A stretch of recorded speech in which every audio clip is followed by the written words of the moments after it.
Subscribe now and press the bell icon. Never miss an update.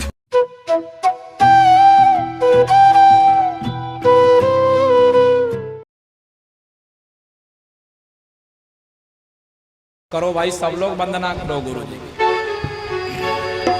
लागी लगन मत तोड़ना, लागी लगन मत तोड़ना, गुरु जी मोरी लागी लगन मत तोड़ना, मोरी लागी लगन मत तोड़ना। हाँ लागी लगन ना तोड़ना, लागी लगन ना तोड़ना, गुरु जी मोरी लागी लगन ना तोड़ना, मेरी लागी लगन ना तोड़ना।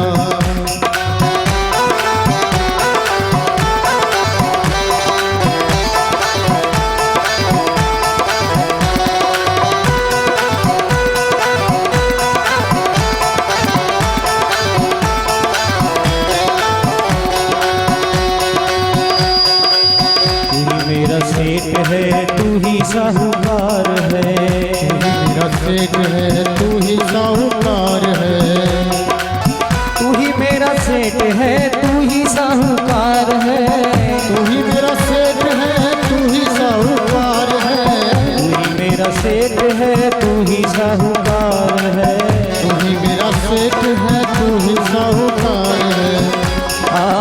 ब्याज पे ओ ब्याज पे ब्याज मत जोड़ना, ब्याज पे ब्याज मत जोड़ना, गुरु जी मोरी लागी लगन ना तोड़ना, जी मेरी लागी लगन ना तोड़ना।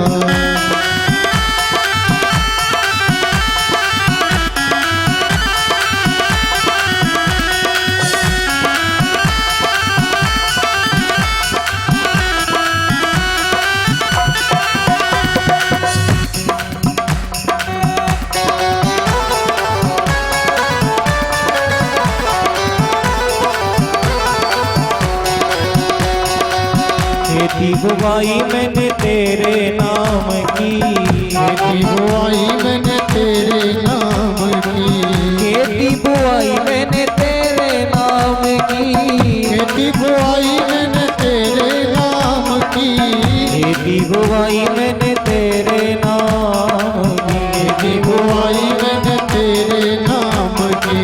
मेरे भरोसे मत छोड़ना, मेरे भरोसे मत छोड़ना, गुरु जी मोरी लागी लगन ना तोड़ना, गुरु जी मेरी लागी लगन ना तोड़ना।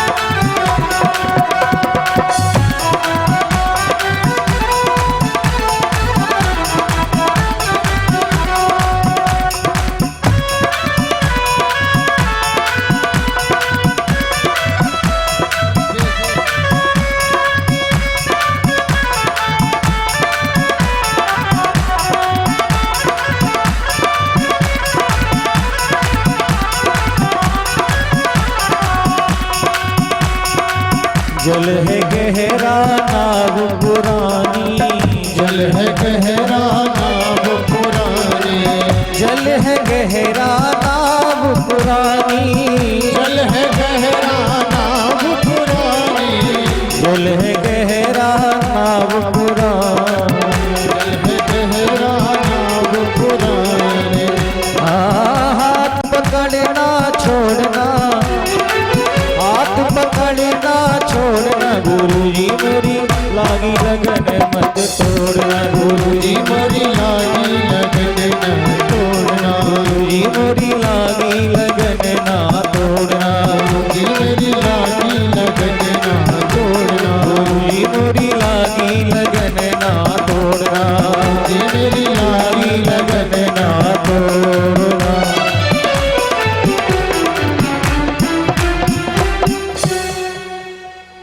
सदगुरुदेव भगवान की जय।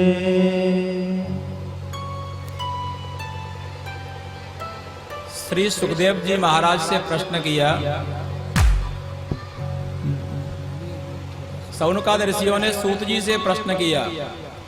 सूत जी ने कहा जब मार्मिक धार्मिक हो तो गुरु जी का स्मरण कर लेना चाहिए। और इनके गुरु जी श्री सुखदेव जी महाराज हैं।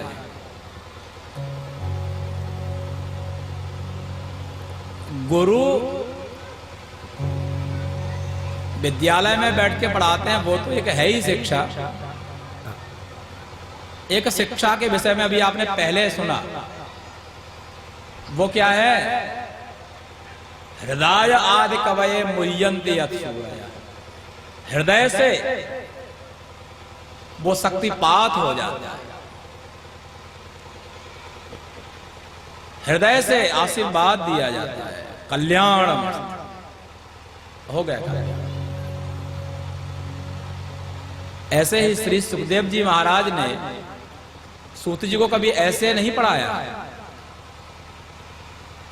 जब राजा परीक्षित को कथा सुना रहे थे, ये भी वहीं बैठे थे। इन्होंने वहीं से उनको गुरु माना, जैसे एकलव्य ने माना। आपकी गुरु में भक्ति होनी चाहिए। आप वहां का जो रहस्य है, तत्व है, उसको अपनी शक्ति से खींचते हो। गुरु भी वो जो है आशीर्वाद देने के लिए बाध्य हो जाता है। और इसीलिए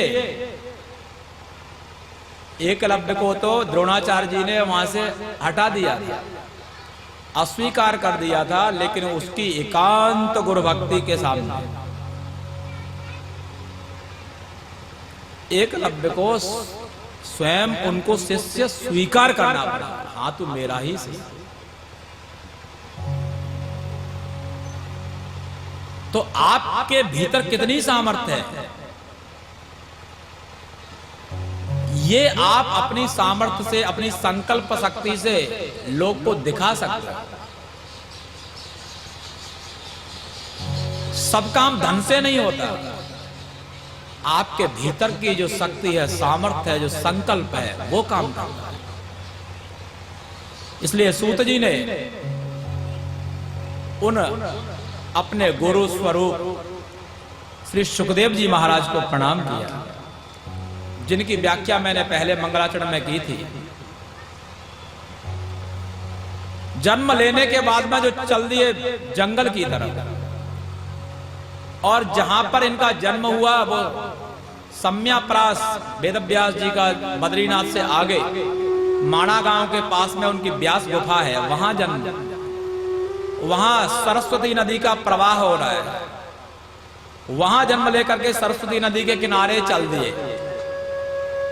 और ब्राह्मण मुहूर्त में जन्म हुआ, सरस्वती नदी के किनारे जा रहे हैं, पिता पीछे से बुला रहे हैं, पुत्र आगे निकल गया। देवांगनाएं सरस्वती नदी में स्नान कर रही थी, तो देव्या हरिया परिदधुर नसुतस्य चित्रम। जब 16 वर्षीय पुत्र नवयुवक सामने से गया, देवांगनाएं वैसे ही स्नान करती रही। लेकिन वहीं वेदव्यास, जिनको आंखों से ठीक तरह से दिखाई नहीं दे रहा, जिन्होंने इतने इतिहास पुराण सब कुछ बना दिए, भागवत जी की जिन्होंने रचना की, 1 लाख श्लोकों वाला जिन्होंने महाभारत बना दिया, वो जो है वेदव्यास जी उनको बुलाते हुए जब पीछे से जा रहे हैं, तो देवांगनाओं ने तुरंत वहां से जल से निकल के अपने अपने वस्त्रों को लज्जा से ले लिया।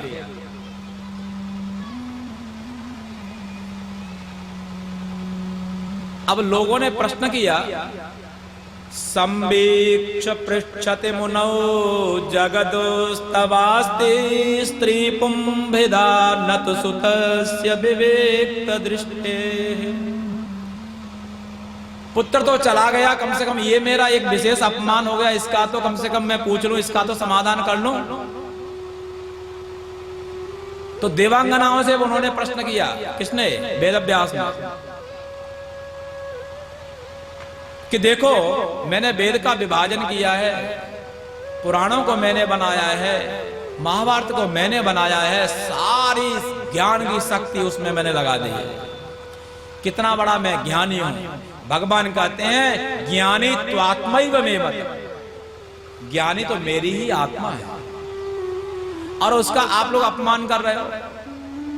एक नवयुवक पुत्र यहां से चला गया, तब आपको लज्जा नहीं आई, और मैं वयोवृद्ध जिसको आंखों से दिखाई नहीं दे रहा, कानों से सुनाई नहीं दे रहा, उसके सामने आप जो है लज्जा का ढोंग कर रही हो। तो देवांगनाओं ने उत्तर दिया, वेद व्यास जी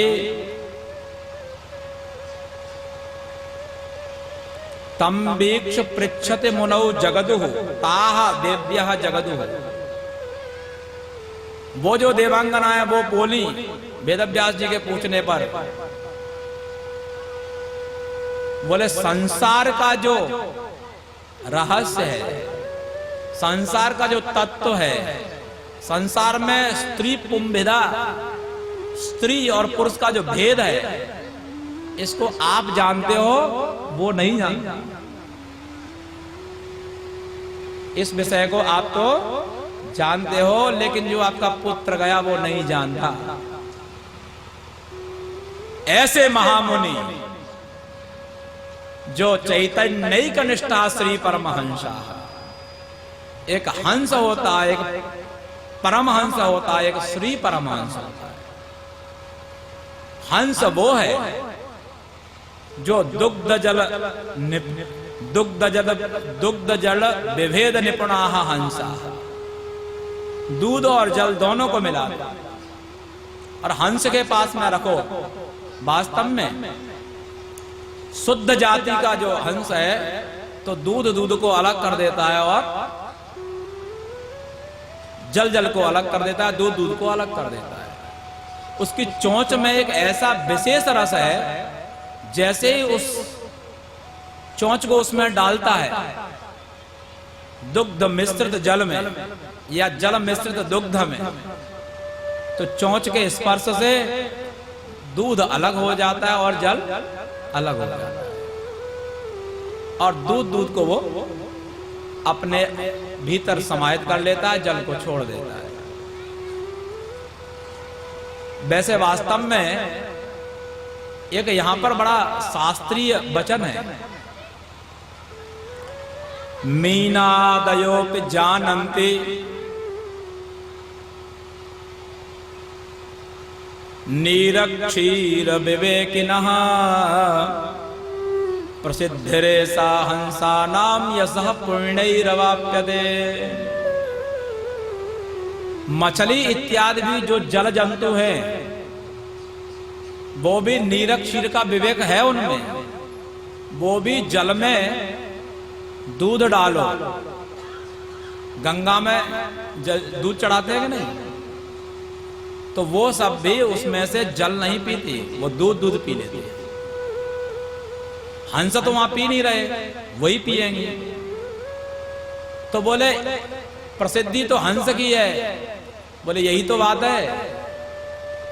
जानने वाले बहुत हैं, लेकिन यश जो है पुण्य से प्राप्त होता है। हंस पुण्यात्मा है, इसलिए उसका नाम हो गया कि ये जो हंस है नीरक्षीर विवेकी है।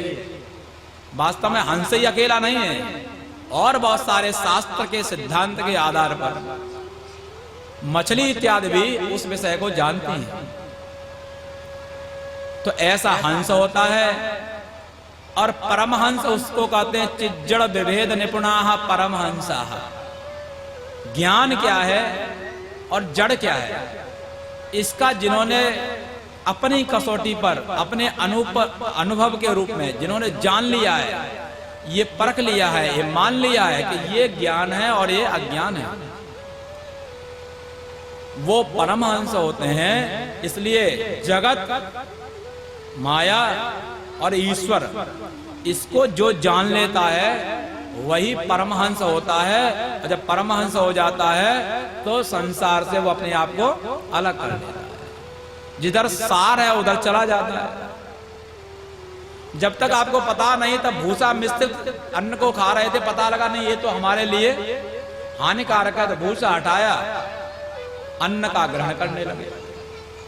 फिर पता लगा नहीं इसमें भी मिर्च यदि चली जाए तो बहुत खतरनाक है, तो मिर्च को हटाओ। मीठा खाने लगे, पता लगा नहीं मीठा तो शुगर का कारण है, मीठा भी हटाओ। तो ऐसे जो हमारे लिए हानिकारक है उनको जो त्याग देता है, जो लाभकारी उनको जो ग्रहण करता है, ऐसे चित्त और जड़ का जिसको भान है, जिसको विवेक है, वो परमहंस है। और चैतन्यैक निष्ठा श्री परमहंसा, चैतन्य में ही जो निष्ठ हो जाते हैं उसके अतिरिक्त और कहीं किसी को भी नहीं देख सकते। देखते अपनी बुद्धि में वही केवल एक भाव रहता है, वही श्री परमहंस पद के वाच्य हैं। और ये जो श्री सुखदेव जी महाराज इत्यादि हैं, ये श्री परमहंस, ऐसे श्री परमहंस श्री सुखदेव जी का उन्होंने ध्यान किया, जिन्होंने अपने अनुभव पर अखिल श्रुतियों का जो सार है, अध्यात्म का जो दीप है, अति तितीरसताम तमोंधम, जो तमरूपी अंधकार से जो नहीं निकल पाते उनके लिए अध्यात्म प्रदीप जिन्होंने प्रदान किया, संसारियों के लिए करुणा पूर्वक, ऐसे व्यास जी के पुत्र श्री सुखदेव जी महाराज जो मुनि नाम अपे गुरु, मुनियों के भी जो गुरु हैं, उनको हम नमस्कार करते हैं। नारायणं नमस्कृत्य नरं चैव नरोत्तमं देवीं सरस्वतीं व्यासं ततो जयमुदीरये। ऐसा नियम है, किसी भी ग्रंथ को प्रारंभ करने से पहले नारायण को नमस्कार करना चाहिए, फिर नर को नमस्कार करना चाहिए। नर और नारायण दोनों भाई हैं। और नरोत्तम जो भगवान है उनको नमस्कार करना चाहिए। देवी सरस्वती को नमस्कार करना चाहिए, जिन्होंने ग्रंथों को बनाया। उन वेद व्यास देव को भी नमस्कार करना चाहिए। ततो जयम उदीरये, उसके बाद में जय माने ग्रंथ का प्रारंभ करना, उदीरये माने प्रारंभम कुर्यात्, उसके बाद में उसको प्रारंभ करना चाहिए।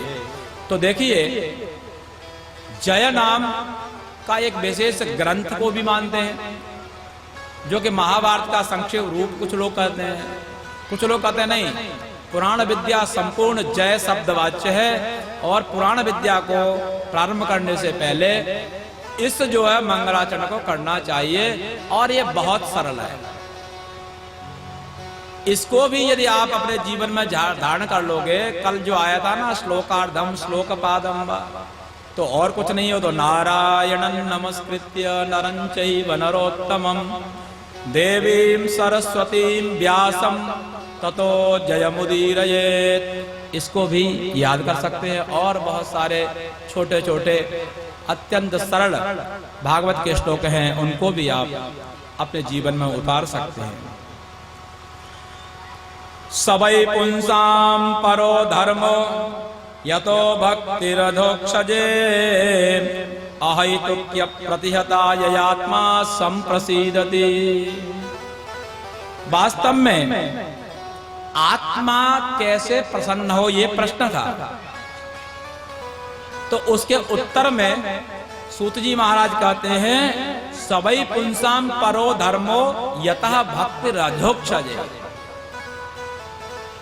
अधोक्षज आधाह अक्षिणी,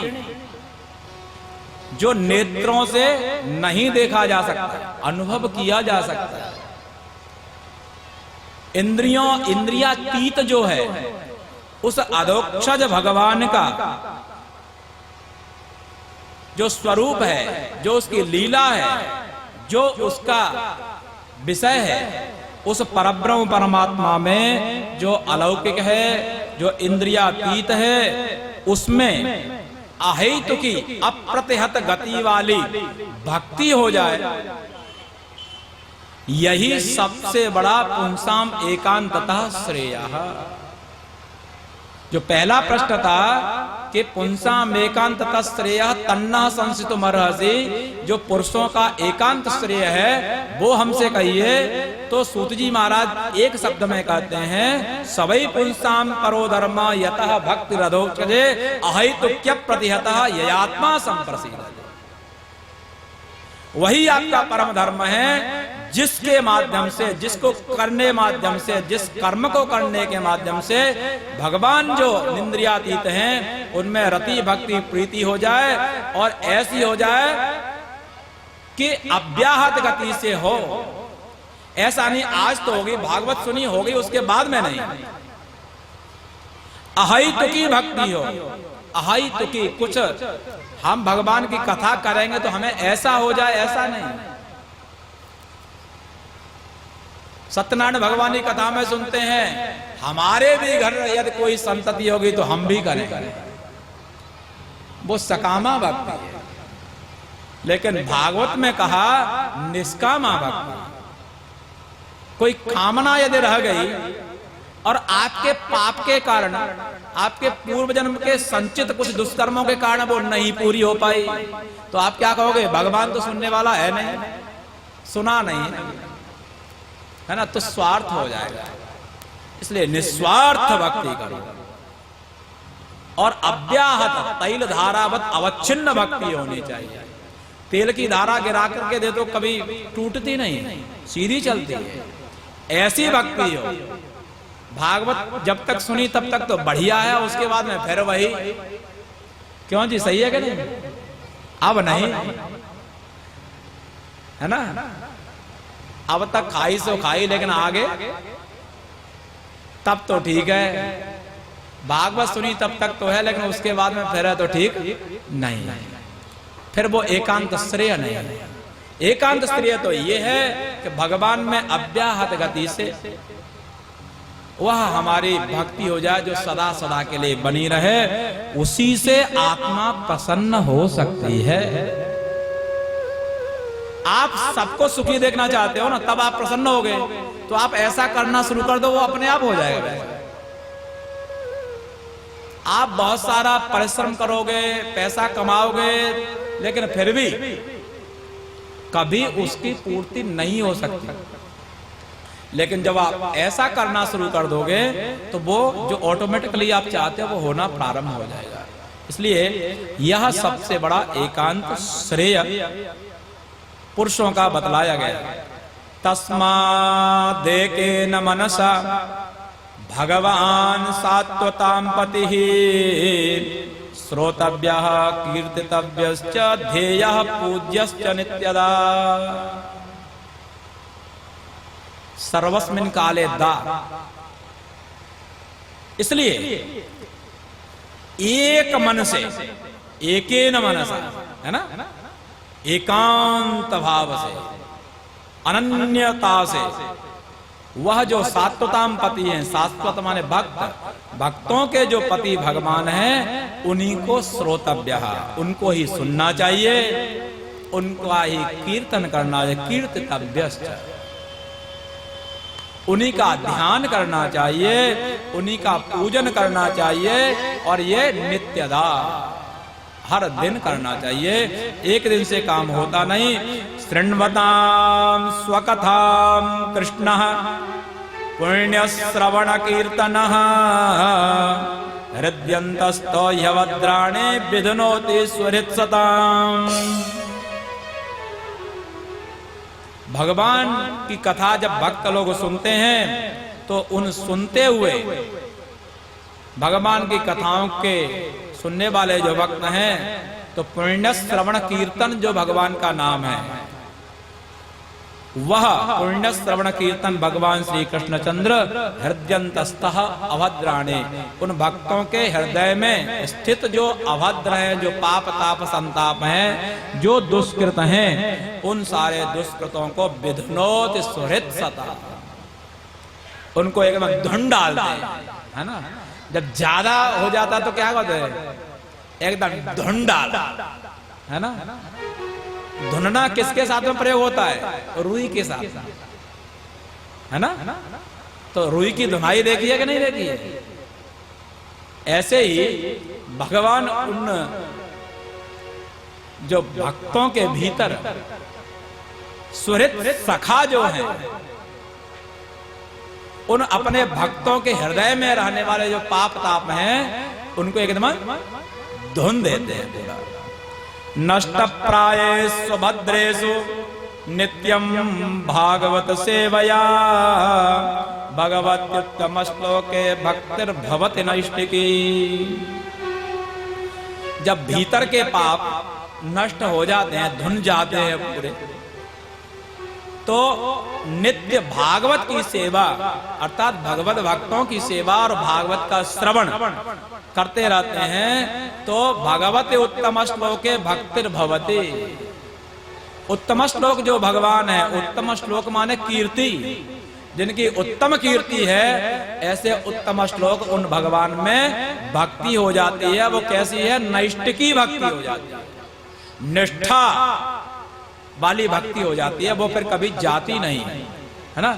भक्ति कैसे आती है ये कल हम लोग सुन रहे थे रामायण में, तो उसमें बताया भगवान ने कि भगवान की भक्ति का सबसे बड़ा मार्ग है, वो है सज्जनों का सत्संग, सज्जनों का संग अर्थात सत्संग। सत्संग करोगे तो भक्ति आ जाएगी, और उसी को यहां इन्होंने कहा नित्यम भागवत सेवा। नित्य भागवत माने भगवान के भक्तों की सेवा से या भागवत की सेवा से। भागवत की सेवा क्या है? भागवत की सेवा है भागवत में जो लिखा है उसको पढ़ो, सुनाओ, उसके आधार पर अपने जीवन में अपनाओ। तो ऐसा करने से जो भक्ति है वो आपकी दृढ़ भक्ति हो जाएगी। विद्यन्ते हृदय ग्रंथि छिद्यन्ते सर्व संशयाः क्षीयन्ते चास्य कर्माणि दृष्ट एवात्मनीश्वरे। वह भीतर भगवान में भक्ति हो जाएगी, भगवान का दर्शन, भीतर आत्म साक्षात्कार हो जाएगा, तो भीतर हृदय की जो ग्रंथि है वो खुल जाएगी। जितने आपके संदेह हैं, संशय हैं, वो सारे दूर हो जाएंगे। जितने आपके दुष्कृत कर्म है, सुकृत कर्म है, वो सारे नष्ट हो जाएंगे। दृष्ट एवात्मनि ईश्वरे। उस ईश्वर को आत्मा में देखने से सारे के सारे, क्योंकि आत्मा और ईश्वर कोई अलग नहीं है, वो एक ही है। उनका एकीकरण जब आपको प्राप्त हो जाएगा तो ये सारे के सारे शुभ कर्म और अशुभ कर्म दोनों नष्ट। इसलिए यहां इन्होंने कहा क्षीयन्ते चास्य कर्माणि। केवल ऐसा नहीं कहा कि दुष्कर्माणि या सुकर्माणि। जब तक हमारे दुष्कर्म भी रहेंगे तो भी समस्या, और सुकर्म भी रहेंगे तो भी समस्या। क्योंकि आपके यदि शुभ कर्म है, आपके यदि शुभ कर्म है, पुण्य है, तो आपको और अच्छी योनि मिलेगी, है ना। शुचीनाम श्रीमताम गेहे योग भ्रष्टो भिजायते। योग भ्रष्ट जो व्यक्ति हो जाता है अर्थात पुण्यात्मा, वह सुंदर जो श्रीमानों के कुल होते हैं, धनवानों के जो कुल होते हैं, गीता में कहते हैं भगवान, वहां उसका जन्म होता है। तो फिर तो जन्म मरण के चक्कर में पड़ ही गया। इसलिए भगवान के साथ में जब एकाकार हो जाता है, भगवान का जब दर्शन हो जाता है, उनका जब अनुभव हो जाता है, तो हृदय में रहने वाले सुकृत और दुष्कृत दोनों तरह के जो अकाउंट हैं वो क्लोज हो जाते हैं, वो बंद हो जाते हैं। न वहां से अब पाप आ रहे हैं, न आपको पुण्य आ पा रहे हैं। बस यही साम्यावस्था चाहिए। वही उसी साम्यावस्था का नाम है भगवत प्राप्ति या फिर मुक्ति। जब सुकृत है तो भी समस्या है, दुष्कृत है तो भी समस्या है। सुकृत का मतलब हो गया पुण्य, पुण्य रहेंगे तो सुख मिलेगा। सुख कैसे प्राप्त करोगे? इसलिए जीवन लेना पड़ेगा। जीवन लोगे तो यहाँ सुख भोगते हुए आपको दुष्कृत हो ही जाएंगे। इसलिए हमें वो चाहिए, न सुकृत चाहिए न दुष्कृत चाहिए, हमें तो इन दोनों से परे जो अवस्था है भगवत प्राप्ति, वो चाहिए। बोले शंकर भगवान की। अब अलग अलग कलाओं के माध्यम से भगवान ने कैसे अवतारों को ग्रहण किया, उनको थोड़ा सा सुनिए। जगृहे पौरुषम रूपम भगवान महदादिभिः संभूतम षोडशकल माधव लोक शिक्षया। भगवान ने 16 कलाओं से पौरुष रूप धारण किया। पुरुष 16 कलाओं से, जिसमें महत तत्व, हन तत्व इत्यादि सब कुछ थे। पंच महाभूत, इंद्रियां, दशेंद्रिय और मन, यही 16 तत्वों से उन्होंने शरीर धारण किया। और लोक शिश्रिक्षया, सृष्टुम इच्छा शिश्रिक्षा तया शिश्रिक्षया, उस लोक सृष्टि की इच्छा से उन्होंने यह रूप धारण किया। और यस्याम भस्यानस्य योग निद्राम वितन्वतः नावे हृदाम्बुजादासीत् ब्रह्मा विश्वस्रजाम पति। वह भगवान योग निद्रा में तल्लीन थे। उस समय महान समुद्र था, उस समुद्र में शेषशय्या पर योग निद्रा में मग्न थे। उन्हीं के नाभि कमल से एक अंबुज कमल उत्पन्न हुआ, जिस पर ब्रह्मा जी का प्रादुर्भाव होता है। यस्या वयव संस्थानै कल्पितो लोक विस्तरः तद्वै भगवतो रूपम विशुद्धम सत्तमूर्जितम। वसी में संपूर्ण लोकों की कल्पना की जाती है, उसी भगवान के स्वरूप में। वही वास्तव में विशुद्ध भगवान का स्वरूप है, वही सत्व ऊर्जित है, अर्थात पूर्ण सत्व उसी में है, जो पौरुष 16 कलाओं वाला रूप है। और उसी को पश्यन्त्यदो रूपमदभ्रचक्षुषा सहस्रपादोरुभुजाननाद्भुतम् सहस्रमूर्धश्रवणाक्षनासिकं सहस्रमौल्यं वरकुंडलोल्लसत्। उसी को अदभ्र चक्षुओं से निर्निमेष जो योगी महापुरुष हैं वो उसी रूप का ध्यान करते हैं, जिस रूप में सहस्रपाद, हजारों पैर थे। पौरुष जो स्वरूप भगवान का था, उसमें एक दो रूप नहीं था, एक दो पैर नहीं थे, हजारों पैर थे। सहस्त्र माने हजार ही नहीं, हजारों। वो असंख्यवाची सहस्त्र शब्द है। उर्भुजाननाद्भुतम, अद्भुत जंघाएं, अद्भुत घुटने, अद्भुत भुजाएं, हजारों हजारों, अद्भुत नेत्र, हजारों हजारों मुख। उसमें कोई इतना नहीं कर, इयत्ता कुछ नहीं कि इतने थे। ऐसे वह जिधर देखो उधर ही वही।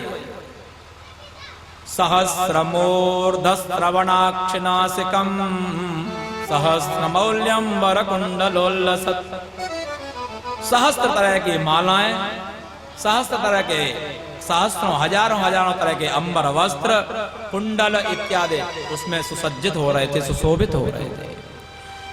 सएव प्रथमं देवं कौमारं सर्गमास्थितः चचार दुश्चरं ब्रह्मा ब्रह्मचर्यमखंडितम्। वही सभी का स्रोत रूप, जितने भी अवतार हुए हैं वही मेन कारण है। वहीं से पावर हाउस वो है, वहीं से बिजली आती है। वहां से बड़े बड़े तारों के माध्यम से छोटे तार, छोटे ट्रांसफर, वहां से धीरे धीरे ट्रांसफार्मरों के माध्यम से घर घर बिजली जाती है और चमकती है। ऐसे ही मूल जो पावर हाउस है वो वही स्वरूप है, पौरुष स्वरूप है। वहीं से उन्होंने प्रथम जो अवतार धारण किया वो कौमार है, जिन्होंने नारद जी को भागवत की शिक्षा दी, जिनको पहले हम लोग सुन रहे थे। वही 4 सनत, सनातन, सनत कुमार, सनक, सनंदन, सनातन और सनत कुमार ब्रह्मा जी के मानसिक पुत्र हैं। सदा सदा ये भगवान का नाम स्मरण करते हैं, इसलिए पूर्वेशाम अपि पूर्वजाः, पूर्वजों के भी ये पूर्वज हैं। भगवान का नाम सदा स्मरण करते हैं। जरा युष्मान न बाधते, इसलिए उनके पास में कभी जरा अर्थात बुढ़ापा नहीं आता। 5 पंचहायन वर्षीय, 5 वर्ष के ही वो सदा रहते हैं। वह भगवान का स्वरूप सबसे पहले अवतार के रूप में आया। वह सर्ग के आदि में आकर के चचार दुश्चरम ब्रह्मा ब्रह्मचर्य अखंड, उन्होंने उस ब्रह्म को जानने के लिए, उस ब्रह्म की प्राप्ति के लिए ब्रह्मचर्य का अखंडित पालन किया और तपस्या की। द्वितीयं तो भवायास्य रसातलगतां महीम् उद्धरिष्यन्नुपादत्त यज्ञेशः शौकरं वपुः। दूसरा अवतार तृतीय स्कंद में हम लोग श्रवण करेंगे। वह जो है जब रसातल में पृथ्वी चली गई थी, उस पृथ्वी का उद्धार करते हुए जिन्होंने यज्ञेश, यज्ञों के ईश अर्थात शौकर रूप, बराह के रूप में जिन्होंने श्वेत बाराह जिसको कहते हैं, श्वेत बाराह के रूप में, बराह के रूप में अवतार लिया। बोली बराह भगवान की। तृतीय मृत्य सर्गंच देवर्षित्वमुपेत्यशः तंत्रं सात्वतमाचष्ट नैष्कर्म्यं कर्मणान्यतः।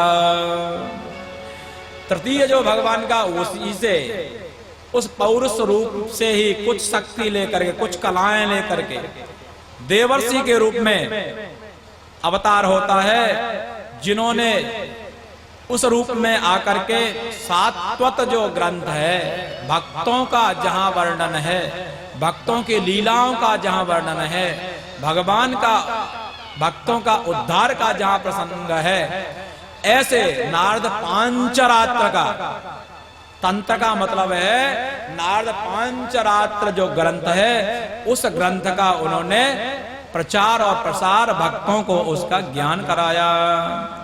तुर्ये धर्म कला सर्गे नर नारायणावृषि भूत्वात्मोपशमोपेत मकरो दुश्चरं तपः। चौथे अवतार में वास्तव में टीकाकार ये कहते हैं, ये तीसरा ये हुआ, चौथा वो हुआ, ऐसा नहीं है, कोई यहाँ क्रमबद्ध नहीं है। यहाँ जो भागवत के अनुसार जो लिखा है वो इसके बाद में ये हुआ, ऐसा कुछ नहीं है। जस्ट यहाँ एक एक के माध्यम से कह दिया ये भी एक अवतार है, 3 ये हो गए, ये चौथा है, लेकिन इसके बाद में ये हुआ, एक क्रमबद्धता यहाँ नहीं है। तो धर्म और कला इन दोनों के माध्यम से नर और नारायण भगवान का अवतार हुआ। इन्होंने भी बद्रीनाथ में, विशाल बद्रीनाथ में आत्मा का उपशम करने के लिए, आत्मा का उपशम करके अपने आत्मा को वशीभूत करके अकरो दुश्चरम तपः, इन्होंने भी घोर तपस्या किया। सामान्य तौर पर एक परिवार को चलाने के लिए कितना कुछ करना पड़ता है, और जो पूरे ब्रह्मांड की रचना कर रहा है, उसका पालन कर रहा है, उसका संहार कर रहा है, उसकी व्यवस्था कर रहा है, उसको बिना तपस्या के संभव कुछ नहीं है। उसको भी तपस्या करनी होती है, वो भी तपस्या कर रहे हैं। पंचमः कपिलो नाम सिद्धेशः काल विप्लुतम प्रोवाचा सुरये सांख्यम तत्वग्राम विनिर्णयम। पांचवा जो यहां से अगला जो अवतार हुआ है, वेदव्यास जी कहते हैं वह सिद्धियों के ईश जो कपिल भगवान है, जिन्होंने सांख्य शास्त्र का उपदेश किया है, जो कि तत्वग्राम अर्थात जो 24 तत्व हैं, उन 24 तत्वों का अपने शिष्य आसुरी को जिन्होंने ज्ञान कराया, वह भगवान कपिल का अवतार हुआ। ये इस अवतार की भी कथा तृतीय स्कंद में हम लोग श्रवण करेंगे यथा समय पर। और यही अंततः गत्वा अपनी माँ को उपदेश दे करके सांख्य शास्त्र का, भक्ति शास्त्र का, योग शास्त्र का पूरा माँ को उपदेश इन्होंने दिया, जिनका नाम देवहूति था। और उसके बाद में जहाँ गंगा सागर संगम है, बंगाल में गंगा सागर संगम है, वहां गंगा सागर में जाकर के वो तपस्या करने बैठ गए। उस गंगा सागर में जिन्होंने दर्शन किया हो, बड़ा ही दिव्य है। वहां गंगा सागर विशेष तौर पर एक दिन का मेला होता है। वैसे तो अब सारे तीर्थ एक बार, गंगा सागर 12 बार, अब व्यवस्थाएं हो गई हैं। पहले गंगा सागर जाना बड़ा ही दुष्कर था, बड़ा ही दुर्गम था। अब बहुत सारी सुविधाएं हैं। माघ प्रायः जिस समय उत्तरायण सूर्य होते, मकर संक्रांति 14-15 जनवरी के आसपास, वहीं पर उसी दिन वहां मेला होता है, असंख्य भीड़ होती है। एक विशेष टापू है और उस पर इतनी जनता हो जाती है कि वो जनता मल विसर्जन कहां करे, ये बड़ी समस्या है। अब कोसों दूर चले जाओ, वो आपको वैसा ही दिखाई देगा, कहीं जगह नहीं। ऐसे उस गंगा सागर क्षेत्र में, परम पवित्र क्षेत्र में, वो कपिल भगवान वहां तपस्या रत है। षष्ठे अत्रेरपत्यत्वं व्रतः प्राप्तो न सूयया आन्वीक्षकी मलर्काय प्रह्लादादिभ्यौचिवान्। अगला भगवान का जो अवतार हुआ है छठवां, अत्रि के पुत्र के रूप में हुआ है। और इसी में उन्होंने अपने शिष्य अलर्क को आन्वीक्ष की अर्थात मोक्ष विद्या का और प्रहलाद इत्यादि उनको उपदेश दिया है। ततः सप्तम आकूत्याम रुचे यज्ञोभ्यजायत सयामाद्यै स्वर्गणै अपास्वायंभुवांतरम। अगला अवतार आकुति जी के यहाँ पर रुचि के माध्यम से यज्ञ के रूप में हुआ और जिनकी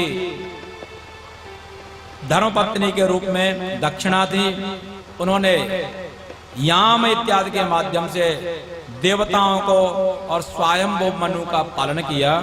ऐसे वह भगवान का यज्ञावतार था। अष्टम अवतार मेरु देवी में नाभि के द्वारा जन्म हुआ। उन्होंने एक ऐसा श्रेष्ठ रास्ता अपनाया जो सर्वाश्रम नमस्कृतम, सभी आश्रमों के लिए नमस्करणीय है, वंदनीय है। धीरों के द्वारा भी वह ऋषभ के रूप में उन्होंने हस्ता दिखाया।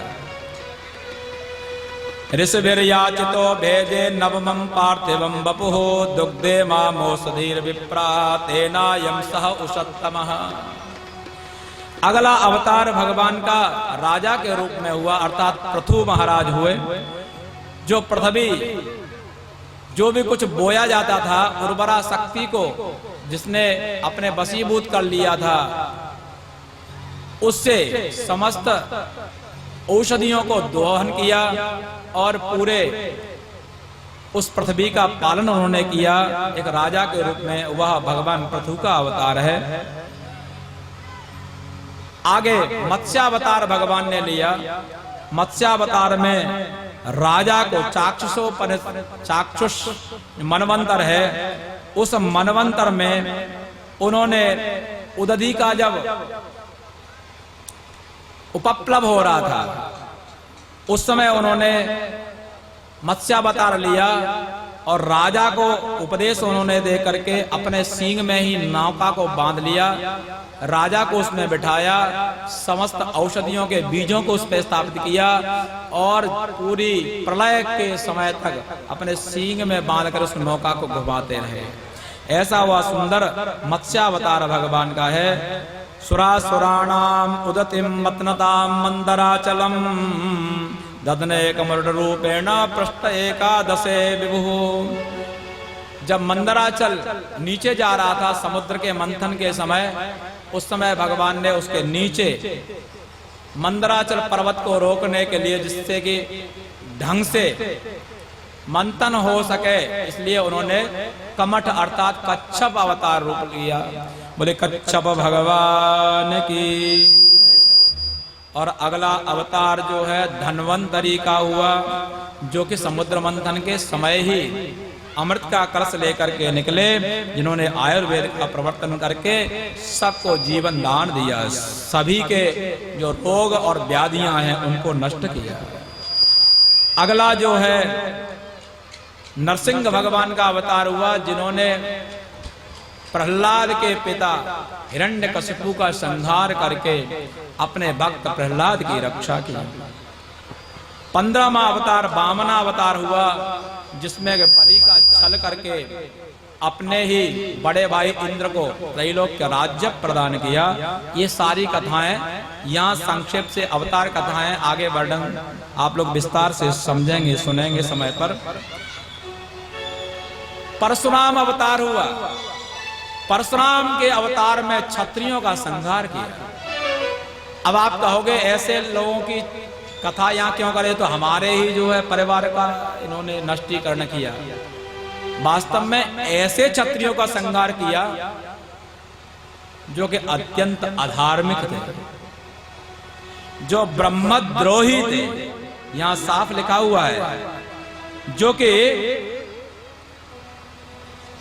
ब्राह्मणों से द्वेष करते थे, गायों से द्वेष करते थे, अत्यंत अधर्मी थे। ऐसे क्षत्रियों का संहार करके वास्तव में जो क्षत्रिय हैं उनका उन्होंने पालन किया, भक्तों का पालन किया। ततः सप्तदशे जातः सत्यवत्यां पराशरात् चक्रे वेदतरो शाखा दृष्ट्वा पुंसोल्पमेधशः। जब कलयुग का प्रारंभ हो रहा था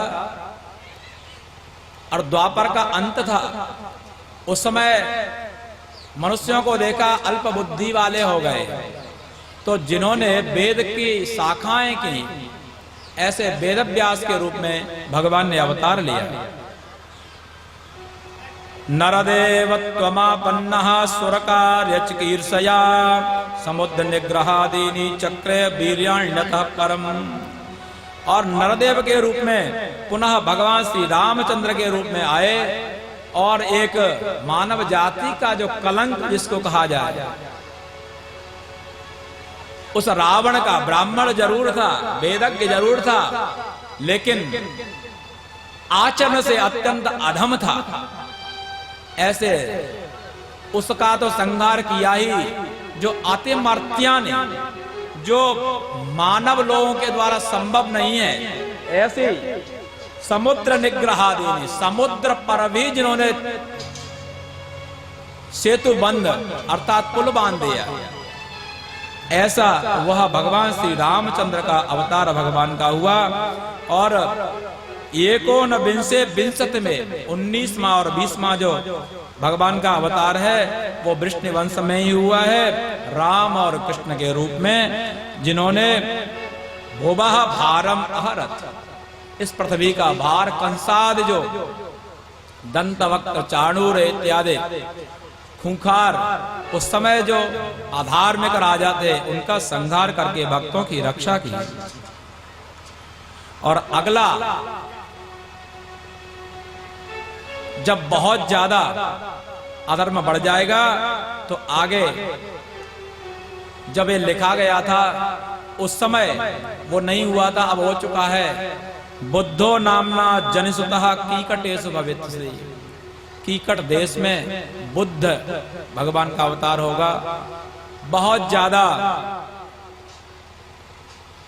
बलि के नाम पर हिंसा ही प्रारंभ जहां हो जाएगी, पूजा के नाम पर हिंसा हो जाएगी, उस समय बुद्ध के रूप में भगवान आएंगे और वेद का ही ये जो प्रचलन है इसको समाप्त पहले करेंगे, क्योंकि भगवान वेद के रक्षक हैं।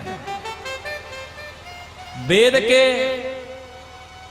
कभी कभी कुछ ऐसे पंथ रास्ते तैयार हो जाते हैं जो वेद विरुद्ध होते हैं, तो उनको लगता तो ऐसा है कि वेद से सम्मत है, लेकिन वास्तव में वो वेद विरुद्ध होते हैं। वेद में हिंसा का प्रसंग आता है ना? तत्त देवताओं के लिए उनकी पूजा पद्धति में तत्त पशुओं का हनन का विधान है। और बंगाल में इसका विशेष प्रचलन भी है। और जहां आपको सुनकर के आश्चर्य होगा, जहां हर विशेष उत्सव पर बिना बलि के पूजा ही नहीं होती, वहां मेरा बहुत जाना आना उठक बैठक थी।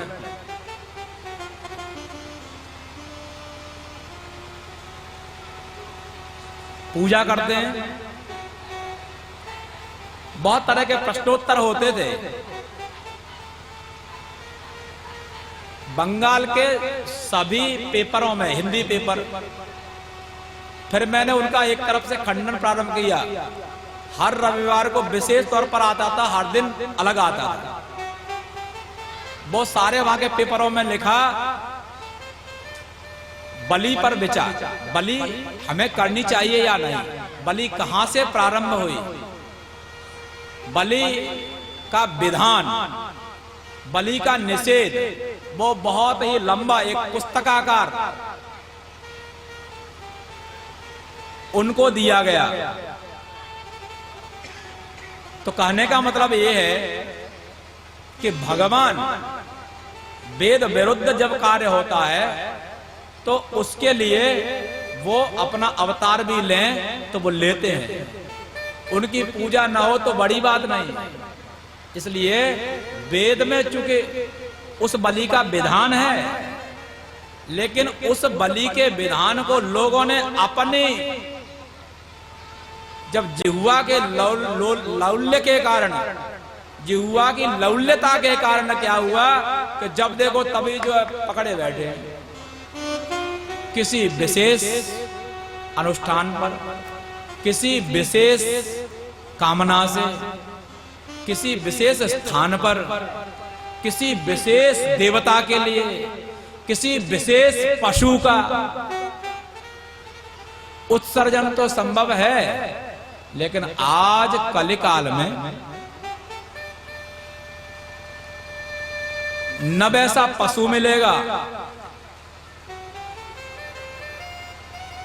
और न उस तरह की पूजाओं का ही विधान है। सप्तशती भी आप पढ़ोगे तो वहां भी पीछे रहस्य त्रय में लिखा हुआ है कि ये जो पूजाएं हैं वो तामसी पूजाएं हैं। हमें सात्विक की तरफ आना चाहिए, तामस की तरफ नहीं। कैसे पुरुष को, कैसे लक्षणों से युक्त जो पशु हो उसी को उस देवता के लिए उत्सर्जन किया जाता है, वो वैसा होता ही नहीं।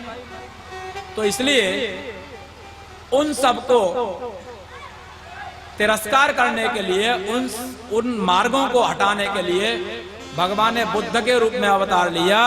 लेकिन वो ऐसा हो गया कि वेद का विरोध चूंकि था, वैद की हिंसा हिंसा न भवती, वेद में जिस हिंसा के लिए वर्णन है, यदि उस हिंसा को किया जाता वो हिंसा अर्थात पाप कारिणी नहीं होती, लेकिन अपने स्वार्थ के लिए कहीं की जाती है तो वो हिंसा असंख्य हिंसाओं को जन्म करने वाली है, असंख्य पापों को देने वाली है। इसलिए हमें उससे तो अवश्य ही बचना चाहिए। उस बुद्ध अवतार को लोगों ने निंदनीय बताया, उनको पूजा नहीं जाता है क्योंकि वेद विरुद्ध हो गया। इसलिए आगे का जो अवतार है वो अथासौ युग संध्यायाम दस्सु प्रायेषु राजसो जनिता विष्णु यशसो नामना कल्किर जगतपति। आगे युग की जब संध्या आएगी, कलयुग का प्रायः अंत हो जाएगा, सत्य को प्रारंभ होने वाला रहेगा। युग की संध्या के समय जब अत्यंत जो राजा हैं वो दस्सु प्राय हो जाएंगे, अर्थात लुटेरे हो जाएंगे, उस समय विष्णु यशस के यहाँ पर कल्कि नाम से भगवान का अवतार होगा और फिर दोबारा से वो जो दुष्ट हैं राजा इत्यादि उनका संहार करेंगे और धर्म की स्थापना पुनः करेंगे। इस तरह से धर्म संस्थापनार्थाय संभवामि युगे, धर्म की स्थापना के लिए भगवान समय समय पर जन्म लेते रहते हैं। और गीता में तो भगवान ने कहा, और यहाँ भी उन्होंने वही कहा है, अवतारा यसंख्येया हरे सत्व निधिर्दुजा यथा विदासिनः कुल्याः सरसः स्युः सहस्रशः। भगवान जो सत्व निधि हैं उनके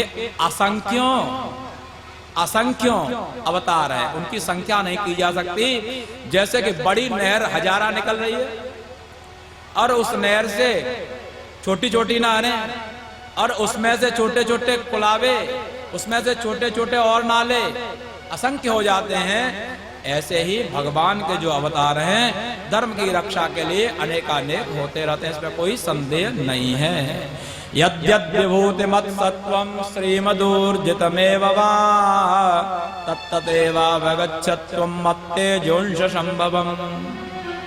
अर्थात इस संसार में जो भी कोई विशेष मूर्ति दिखाई दे, पुत्रों में भी कोई विशेष दिखाई देता है। लोग कहते हैं इसकी जन्म कुंडली देखो, ये कुछ लगता भी है कुछ होगा। ऐसे गांव में दिखाई देने लगता है, भाई ये लगता है ये कुछ कर सकता है। फौजी वाले जो वहां के चयनकर्ता होते हैं वो लोग देख लेते हैं, ये तो ठीक है, ये तो अपना काम कर सकता है, तो उसको भीतर अन्यथा बाहर। ऐसे ही जिन जिन में विशेष कुछ गुण दिखाई दे, गीता में भगवान कहते हैं तत् वो सभी के सभी मत तेजोंश संभव, वो मेरे ही विशेष तेज से उनका विशेष अवतार है, उनका हम सभी को सम्मान करना चाहिए। इदं भागवतं नाम पुराणं ब्रह्म संहितं उत्तम श्लोक चरितं कृतचकार भगवान ऋषि। यही वास्तव में भागवत है। भगवान ने जो अवतार लिए, इन अवतारों के माध्यम से धर्म की स्थापना की और अधर्म का संहार किया, भक्तों का संरक्षण किया, अभक्तों का संहार किया। ये जो चीज है विस्तार से यही भागवत है और यही आगे विस्तार से वर्णन भी है। यही ब्रह्म संहित है, यही उत्तम श्लोक चरित है। इसी को जो ऋषि अर्थात भागवतकार जो वेदव्यास हैं उन्होंने इसको लिखा है। निःश्रेयसाय लोकस्य धन्यं स्वस्त्ययनं महत् तदिदं ग्राहयामास सुतमात्मवतांबरम्। इन्हीं का जो चरित्र है यही लोकस्य निःश्रेयसाय, समस्त लोक के कल्याण के लिए यही है, यही वास्तव में धन्य है। अर्थात इसको जो सुनता है वो धन्य है। और स्वस्थैनम, यही उसका कल्याण करने वाला भी है। और स्वस्थैनम महत् स्वस्थैनम, सर्वश्रेष्ठ महान स्वस्थैन करने वाला है। और इसी को उन्होंने बना करके आत्मवताम वरम सुतम ग्राहयामास, आत्मवेत्ताओं में श्रेष्ठ जो उनका पुत्र श्री सुखदेव जी महाराज, उन्हीं को इस भागवत को बना करके उन्होंने पढ़ाया। सर्ववेदेतिहासानां सारं सारं समुद्धृतं सतु संश्रावयामास महाराजं परीक्षितम्। और उन श्री सुखदेव जी महाराज ने अपने बाग की बपौती लेकर के उन्होंने समस्त वेद इतिहासों का जो सार है उस सार को उसमें से भी निकाला। और महाराज परीक्षित जो थे, उन महाराज परीक्षित को उन्होंने इसको सुनाया। अहम चाद्यगमं तत्र निविष्टस्तदनुग्रहात् सोहम वह श्रावयिष्यामि यथाधीतं यथावति। उसी भागवत को श्री सूत जी महाराज कहते हैं, सौनकादि ऋषियों मैं तुमसे सुनाता हूं, क्योंकि मैंने जब वो सुना रहे थे, राजा परीक्षित को वो सुना रहे थे, तो उनकी कृपा से तदनुग्रहात् अहम अपि तत्र निविष्टः सन अध्यगम, मैंने भी उनकी कृपा से वहां बैठ करके इसको उनसे सुना और सोहम बहस्रावयस्यामि यथाधीतम यथा। जैसी मेरी बुद्धि है, जैसा मैंने वहां से सुना था, वही मैं आप सभी को सुनाऊंगा और यही मैं भी कह रहा हूं, वही मैं आपको सुनाऊंगा। तो लोग ये कहते हैं, अरे श्लोक कौन सुनने वाला है, संगीत का माहौल है, यहां देखो। यहां तो मैं यहां से अनुभव ऐसा करता हूं, संगीत बजता है तो लोग कहते हैं इसको बंद करके कथा शुरू करो। यहां तो श्लोक ही है। इसलिए वास्तविकता क्या है, जब हम वास्तविकता से हट करके कुछ कहते हैं तो भीतर सुनने वाला जो सत्य है वो उससे हट जाता है। तो फिर संगीत बजा करके क्या करोगे? इसलिए वास्तविक जो सत्य है, वास्तविक जो रहस्य है, वास्तविक जो तत्व है, उसको सब सुनना चाहते हैं। बच्चे भी सुनना चाहते हैं। कैसे कैसे छोटे छोटे बच्चे हैं, बड़े शांति से सब सुन रहे हैं। कुछ लोगों की ऐसी सूचना थी और हम लोग भी हर तरह से कटिबद्ध थे, 11 बजे ही कथा हो। तो खैर 11 बजे इसलिए नहीं हो पाई कि आप लोग नहीं आए थे, कारण दूसरा था। लेकिन एका क्रिया द्वृत करी प्रसिद्धा रसाल सेक पितृतर्पण, कुछ विशेष ऐसा कार्य आ गया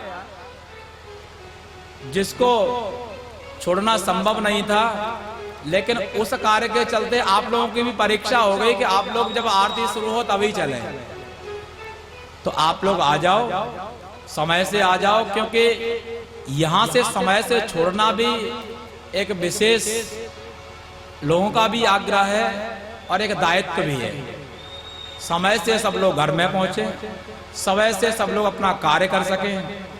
गए तो अच्छा काम करने के लिए और घर में जाकर झगड़ा ही शुरू हो गया तो भागवत का फायदा क्या रहा? इसलिए समय से आओ। और आज घड़ी बताने लगी है करीब करीब, इसलिए सभी से आग्रह है, प्रार्थना है, समय से आए और भगवान से प्रार्थना करो कि समय से कथा हो जाए। सबकी मेरी प्रार्थना हर समय रहती है। लग रहा है कुछ प्रार्थना मेरी कम हो जा रही है। सब लोग प्रार्थना करो, सब लोग उस गणपति को मनाओ। लग रहा है कुछ गणपति की आहुति कम है, बड़ी श्रद्धा भक्ति से कल आहुति देना। और कल की आहुति में हमारे जो वर्णीय ब्राह्मण हैं वो सब भी आहुति देंगे, है ना। आहुतियों की संख्या बढ़ाओ, देवताओं की शक्ति बढ़ाओ, विघ्न दूर हो जाएंगे, विघ्न धीरे धीरे हटेंगे और जो है घटा छटेगी, भगवान भास्कर का उदय होगा। और उस उदय में हम सब लोग समय से प्रार्थना पूर्वक भगवान की कथा है प्रारंभ करेंगे।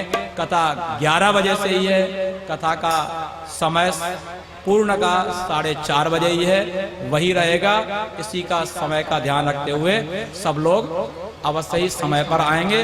थोड़ा भगवान नाम कीर्तन इसलिए होता है, कहीं किसी भी तरह की कोई भी भूल चूक रह जाती है तो भगवान नाम उसको पूर्ण कर देता है। श्रद्धा भक्ति से थोड़ा भगवान नाम कीर्तन करें, आरती और उसके बाद पुष्पांजलि प्रसाद लेकर के ही आराम से अपने अपने स्थान को पदार्पण। बोले शंकर भगवान की। करुणामयी कृपामयी मेरी दयामयी राधे, करुणामयी कृपामयी मेरी दयामयी राधे, करुणामयी कृपामयी मेरी दयामयी राधे। ओ करुणामयी कृपामयी, करुणामयी कृपामयी ऐ मेरी दयामयी श्यामा, करुणामयी कृपामयी मेरी दयामयी राधे,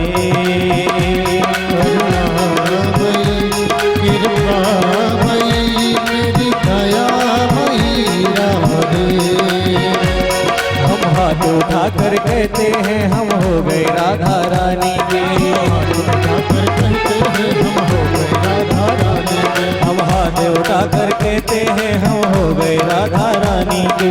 हाथ उठाकर कहते हैं हम हो गए राधा रानी के। हम हो गए श्यामा प्यारी के, हम हो गए राधा रानी के। हो गए श्यामा प्यारी के, हम हो गए राधा प्यारी के। हम हो गए राधा रानी के, हम हो गए श्यामा प्यारी के। राधा रानी के, हम हो गए श्यामा प्यारी के। हम हाथ उठाकर कहते हैं हम हो गए राधा रानी के। हाथ उठाकर कहते हैं हम हो गए राधा रानी के। करुणामयी कृपामयी मेरी दयामयी राधे। करुणामयी कृपामयी तेरी दयामयी राधे। हे करुणामयी कृपामयी हे मेरी दयामयी श्यामा। करुणामयी कृपामयी मेरी दयामयी राधे। करुणामयी कृपामयी मेरी दयामयी राधे। करुणामयी कृपामयी करुणामयी कृपामयी मेरी दयामयी राधे। करुणामयी कृपामयी मेरी दयामयी राधे। तेरी दयामयी राधे। करुणामयी कृपामयी मेरी दयामयी श्यामा।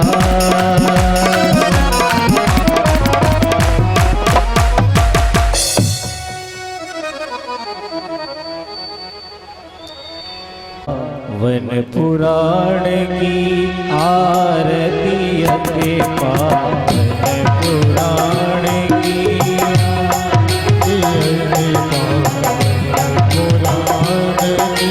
धर्म भक्ति ज्ञान खान की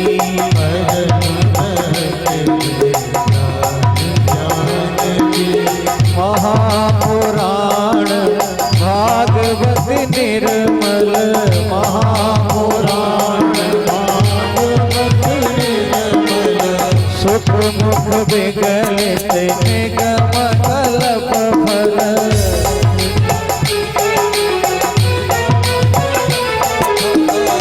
परमानंद सुधारसमय कल।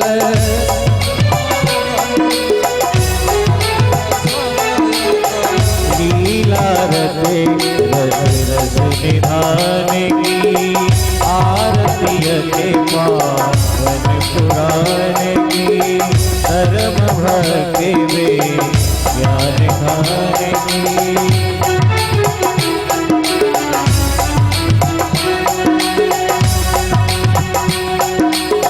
कलिमल मथने प्रताप निवारिणे जन्म मृत्युमय भवभय हारिणे सेवक सतत सकल सुखकारिणे।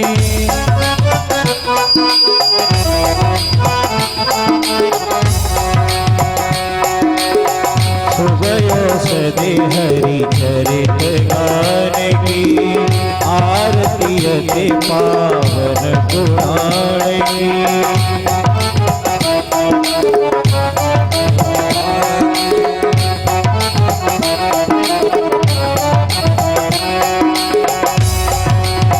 भगवत तत्व रहस्य प्रकाशिनी परम ज्योति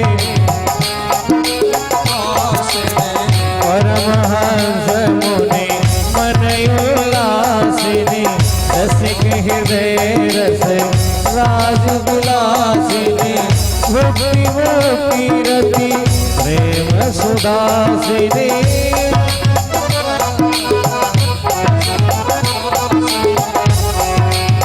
कथा अखिल जन प्रिय सुजान की आरती अति पावन पुराण की।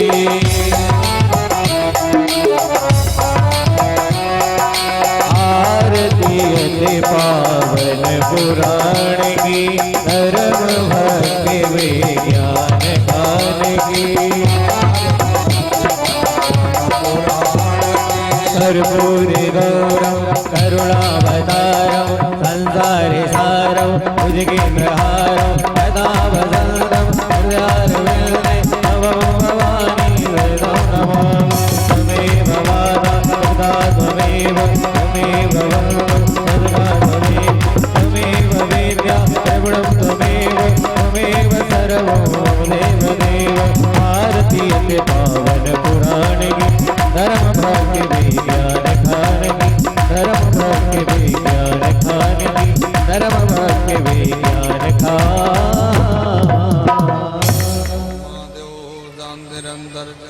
शांति पृथ्वी शांतिरापः शांतिरोगदया शांतिवनस्पतयः शान्तिर्देवाः शान्तिर्ब्रह्म शान्तिर्भगो शान्तिरेव शान्ति रामा शान्तिरेधि जलेन शीतले कर्णं मन्त्रपुष्पाञ्जलि हस्ते पुष्पाण्ड्यादाय हरिः ओं राजाधिराजाय प्रसय्यसाहिने नमो वयं वैश्रवणाय कुर्महे कामान् कामाय मह्यं कामेश्वरो वैश्रवणो ददातो कुबेराय वैश्रवणाय महाराजाय नमः ओं स्वस्ति साम्राज्यं भोज्यं स्वराज्यं वैराज्यं पारमेढ्यं राज्यं महाराज्यमाधिपत्यमयं समन्तपर्यायै स्यात् सार्वभौमाय सार्वभायुषान्ताधात्पराधात्पृथिभ्यैः एकराटिति रपेश श्लोको विगीतो मरुतः परमेष्ठारो मरुतज्ञापजनग्रहे आवीनचञ्चकामप्रेः विश्वदेवाशवाशदयते हरिः ओं विश्वदज्जरुत विश्वदो मघो विश्वदो बाहुरुदर्शवाताशं बाहुव्यां धमन्तं पदमिदावा भूमि जनयन् देव एकः हरिः ओं एकदन्ताय विद्महे वक्रतुण्डाय धीमहि तन्नो दन्तिः हरिः ओं महालक्ष्मै च विद्महे विष्णुपत्न्यै च धीमहि तन्नो लक्ष्मी प्रचोदयात् हरिः ओं नारायणाय विद्महे वासुदेवाय धीमहि तन्नो विष्णु प्रचोदयात् वकुलजं भगवान् राम जय मुन्नागजाति करवि दरजालभुजुभै दिलवा प्रबाल दलजे दल मंजरे वे काम्भोजयामि जगदीश्वर में प्रसीदा नाना सुगंध पुष्पाणि यथा कालोद्भवानि जा पुष्पाञ्जलिर्मया दत्त गृहाण परमेश्वरः शाङ्गाय परिवाराय श्रद्धाय मण्डलमण्डपषदाय मन्त्रपुष्पाञ्जलिं समर्पयामि पुराणपुरुषोत्तमाय नमः। बोलिए भागवत भगवान की धर्म की अधर्म का प्राणियों में सद्भावना हो विश्व का कल्याण गौ माता की जय हो सनातन धर्म की जय हो संत भगवान की जय हो यज्ञ भगवान की जय हो वेद व्यास भगवान की सुखदेव भगवान की भक्त मंडली की परीक्षित जी महाराज की जय हो हर हर महादेव जय जय श्री राधे। सभी लोग अपने अपने आसन पर विराजमान हो जाएं। सबको प्रसाद दिया जाएगा बिठा करके, सभी बैठ जाएं जो जहां पर है और भजन सुनते जाएं। जय जय श्री राधे।